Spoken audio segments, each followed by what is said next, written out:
Now, from the Signature Bank Studios.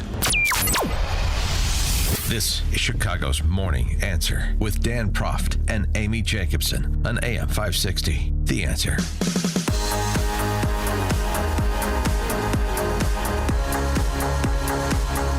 AM 560, Chicago's Morning Answer. Chris Crock in, Dan back on Monday. 312-642-5600 is our number.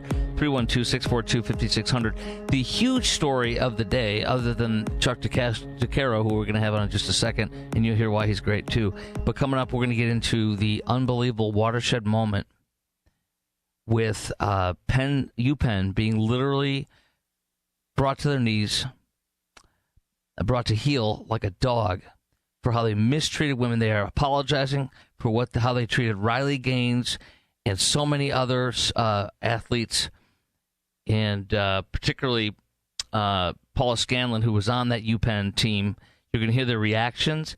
So Penn State admitting they were wrong, apologizing, and striking every win that Will Thomas, a.k.a. Leah Thomas, won as a UPenn athlete. I cannot wait to talk about that with you in a little bit, but this is also huge.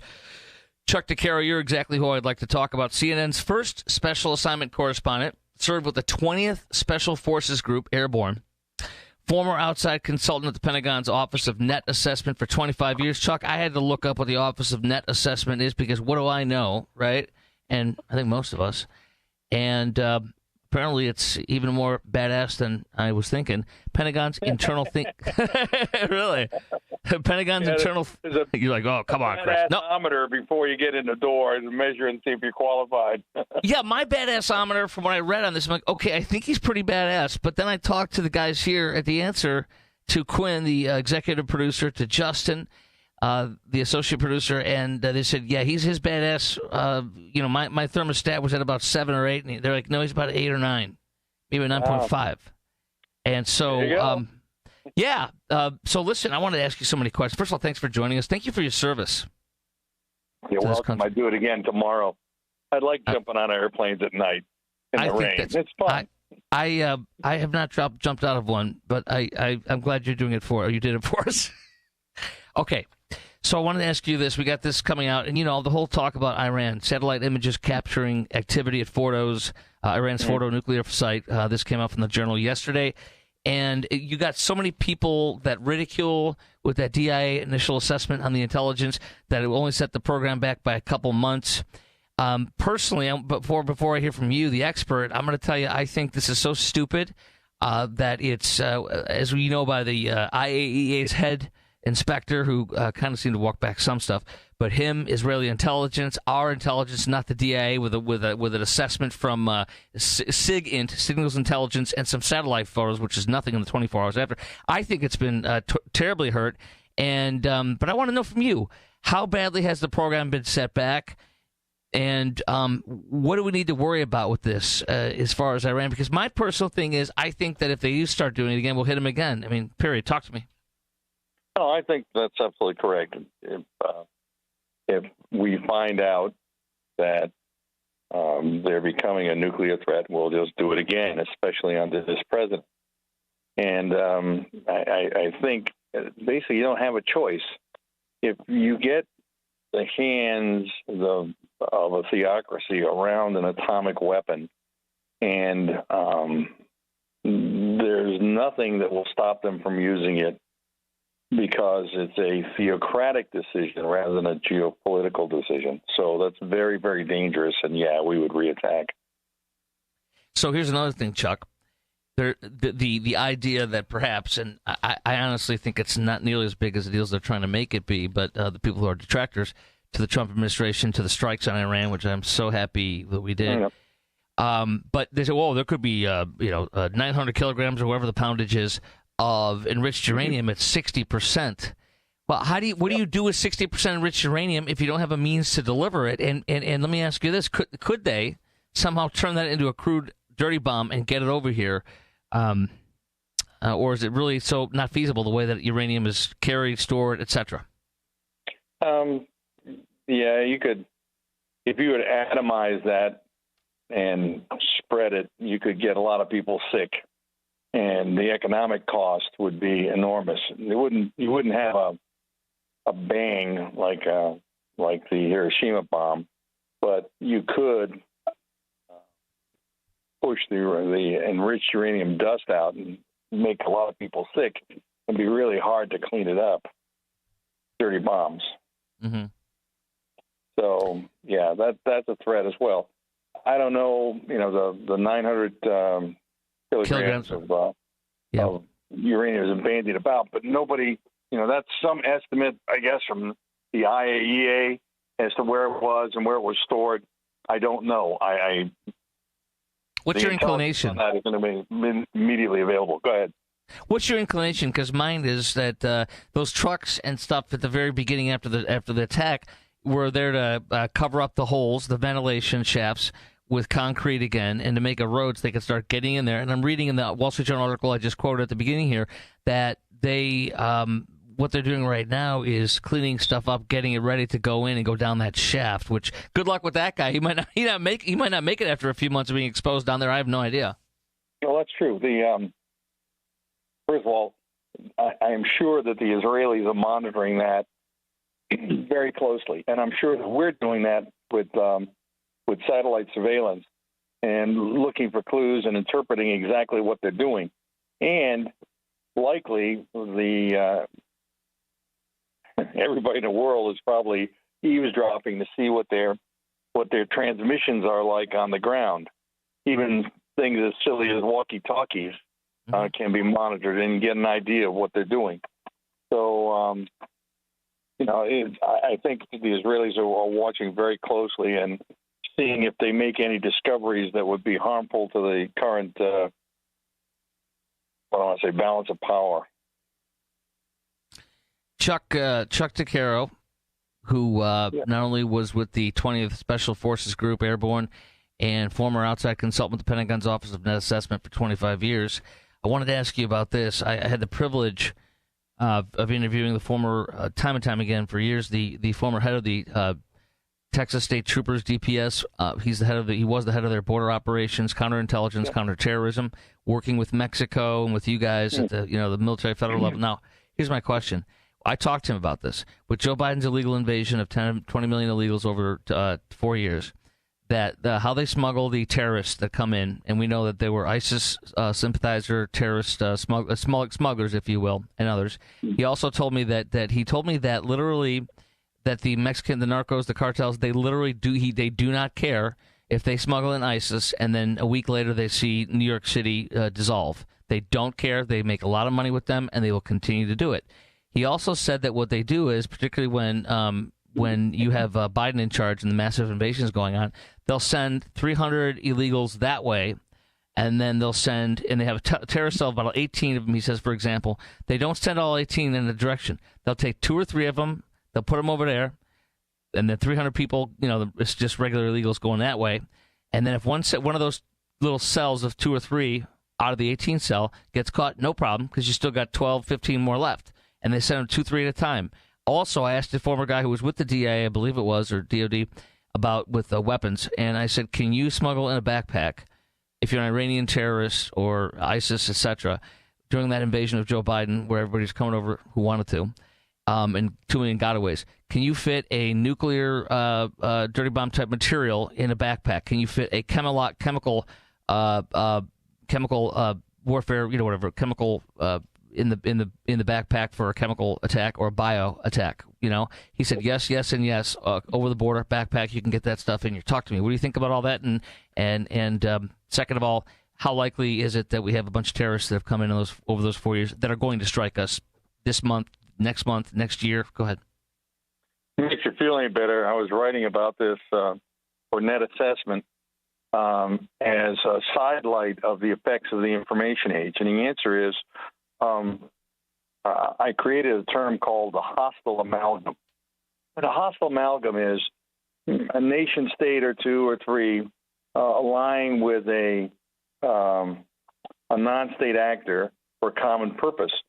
And this is back in the 90s, and I went over and talked to some DEA guys I knew, and I said, well, what would it cost if I were a hostile nation to go to a a large cartel and say, "Will you smuggle this into the United States for me?" And his answer was, he started laughing. He said, "Are you kidding? If they got a chance to put El Norte, that would be us, face in the mud, they'd be doing it for free." So the logistic part isn't there. And the DEA will tell you, at least back in the 90s, that we were maybe intercepting 10% of the cocaine and other illegal drugs. Wow. The rest was getting through. Wow. So with that gives you the statistic that you just laid up, is that if you wanted to get through, you put enough agents in there and some of them will get through. And sure, you can do all of the above. You can find stocks of poison gas and that sort of stuff. I think Chem Bio is a little spookier. But, yeah, that's absolutely possible. Let me ask you something else. The way around it, is, to plug in local law enforcement and plug in citizenry. Here's what the threat might look like. What do you see? And, we would call today a tip line. If you put out enough information saying this is what the characteristics of a bad guy would look like, that intelligence will give you enough information to attempt to prevent any kind of incident. Now, Chuck, yeah. Without the information age, without information age means of communication, think about this. If Osama bin Laden had existed 80 years ago, there was no way he could have developed a plan for 9/11. 9/11 was a function of the ability to communicate across continental lengths of space, of time and space, and coordinate for an attack, a three-pronged attack. So it's the communication structure that allows this kind of global terrorism. Chuck, I want to ask you a few other questions here that are real important to me. I was given a scenario by a person that was in counterintelligence and such. Take the Chicago Loop, and you rent a U-Haul truck. You cut a hole, maybe 6 inches wide or whatever in the roof of it, high cube or something, whatever the hell, or a van, and then you take a sprayer, a pump sprayer for $10 at Home Depot, and you put anthrax or something in there, God knows what, and you just spray it from the through the roof as you drive around the loop. And I mean that's the kind of thing that could happen. And am I off on this? And it could happen from people that have come over through the border with Biden. It can happen with weaponry that can be brought over, like anthrax or whatever, right? Well, yes and no. If you get the right ratio of anthrax to air, yes. But that's not exactly an amateur night thing to do, because you got to get it just right. You got to have X many anthrax spores in the air and have a density so that it affects humans right off. So that's a little bit more sophisticated, but something you want to do much simpler. We did an exercise with a unit in California that I developed for a net assessment called the First Joint Salt Bore Unit, and then parentheses virtual. And we decided, let's see if we can simulate Al-Qaeda attacks using the characteristics of previous Al-Qaeda attacks, and what would the target set be? And the answer is, you would use stuff that was already there for conventional explosives or things that you could steal, so you wouldn't have a trail of, okay? For instance, we talked about things like, what if you steal or hijack 2 5,000-gallon tanker trucks, run them across a bridge in both directions in California, and then set them off with a grenade? You'd have 10,000 gallons of fuel in the middle of a bridge, and you would basically stop the bridge and burn the deck out, and it would take years to repair. There are much simpler things that terrorists can do with stuff that's already here. And the other thing is that the selection of targets. Now, we're talking about non-state actor targets. They're going to look for the biggest morale operation that they can think of. If you notice things of Al-Qaeda attacks in the day, if you look at, the embassy attacks in Africa, Tanzania, 9/11, they all were done in daylight on clear days. What we're looking for is the emotional impact from the video. Yes. I mean, think about it. 9/11, you saw how much more dramatic could it be? Now, for the amount of time that you spent, the amount of money that you spent, something on the order of $5 million was the estimate, could you do much more harm and kill more people? Yeah, but it wouldn't be spectacular. And it's kind of ironic that what you're looking at is a very lethal marketing device, because except for us in the community, nobody ever heard of Al-Qaeda. Right. And so they did something, essentially fatal marketing on a global scale. If you looked at all the Al-Qaeda videos that were distributed on the internet of their attacks using IEDs in Iraq in the period 2005, 2008, you'll find that every single one of the Al-Qaeda videos was set in the middle of, in the bottom third of the frame at a range of 50 to 150 meters, very close. If you look at our stuff, it's all black and white, forward-looking infrared, center of mass, center of target, center of crosshairs. Because in our view, the camera is slaved to the weapon. Where the weapon points, the camera goes. In their videos, you'll see that the weapon is slaved to the camera because they're looking for the effects. Why would you have the explosion in the bottom third of the frame? Answer, because you want to catch the explosive plume of the detonation, and with it you have a 3-point hit. You, one, provide succor to your own troops.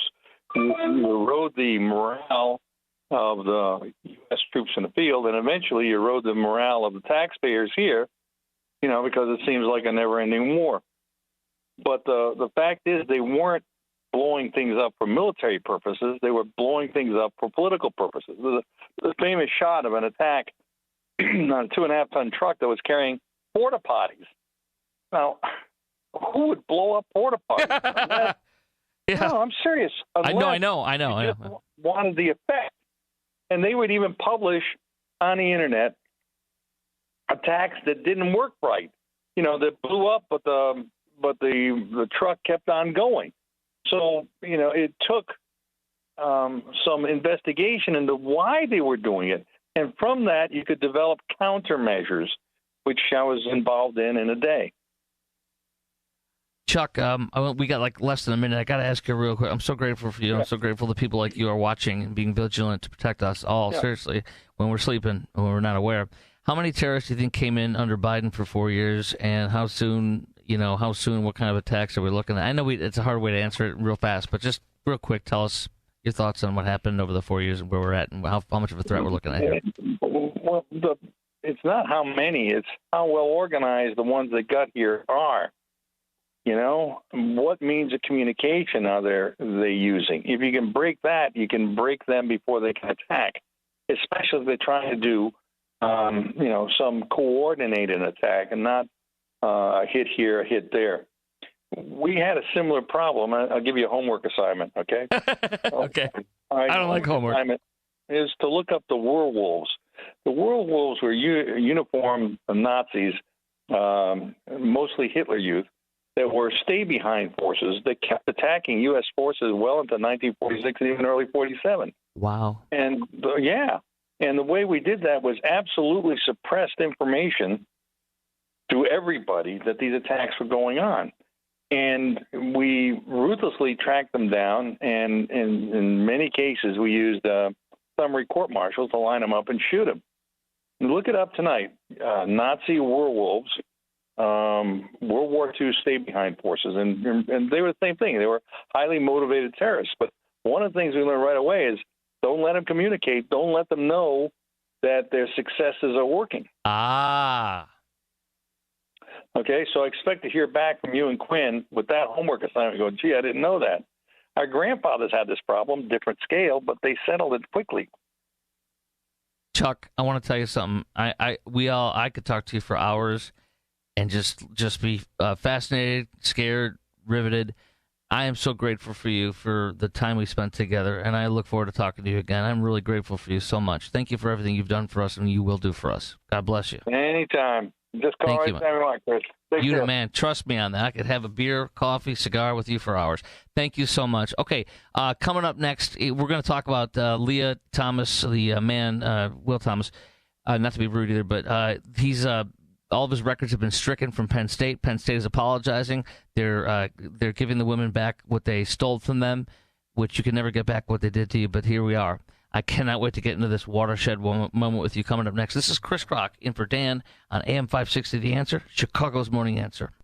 Listen to podcasts of Dan and Amy from the AM 560 mobile app. Download it today at 560theanswer.com/mobile. Perhaps you're a collector, or perhaps all of a sudden you have a collection. Maybe it's an inheritance. How do you know what it's worth? This is Sean Thompson for Donley Auction. The market for antiques and collectibles is changing all the time. What is your collection worth right now? Well, I've got